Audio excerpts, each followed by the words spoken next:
All right, so hi, Jonathan. I'm Christopher Gallardo with CoveredGeekly. How are you doing today? I'm doing great. I'm doing great. All right, Thank you. so let's get this started. So I love how you shaped Lucy, Maximus, and the Ghoul to have these three different aspects of morality that reflect the experiences that players have. Which of the main characters do you think personally reflects you or the playthroughs you've had with Fallout 3?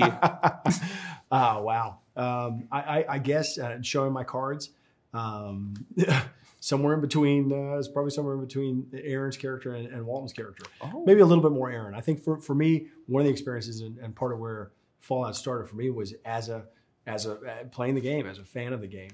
And you have that moment in Fallout where you have to make some pretty difficult decisions. You think, okay, well, there's the morally expedient way to solve this problem, or there's you can go the long way or go the short way. And there's a couple moments with Aaron's character in particular, and you see it with all of our characters.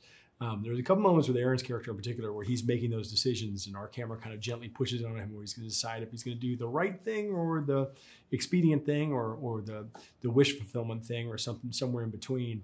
And it really captured for me that feeling as a player. I tend to play games like Fallout through the first time as a bit of a Boy Scout the first time.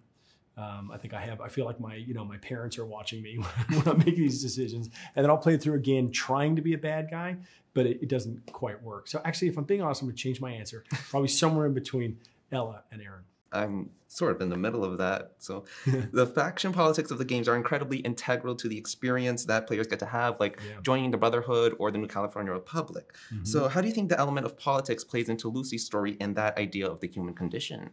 Yeah, and one of the things that we loved about these games from the beginning is that they are unflinchingly satirical, political, incendiary, subversive, all these wonderful things that you don't necessarily associate with TV or with gaming, right?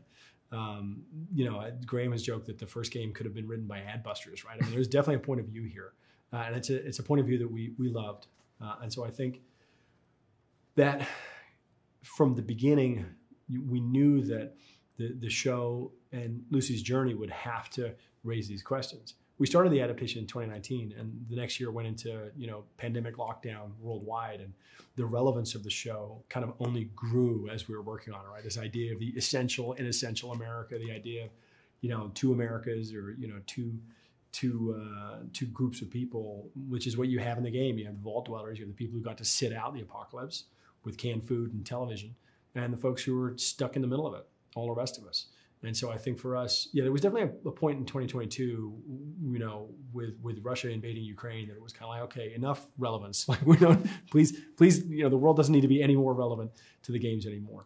Really interesting to hear, because you wrote that one iconic line from The Dark Knight, "Die a hero, live long enough to see yourself become the villain," which really reflects in the Ghoul's journey. With that question, are there any particular lines in the series that you think will have that same impact for hardcore fans of the games or even new viewers? I certainly hope so. I think Geneva and Graham have done a hell of a job writing this. And it's the kind of unique, there are so many lines that make me laugh. And this is one of the fun things for me of this series is it's closer to comedy than anything I've worked on before.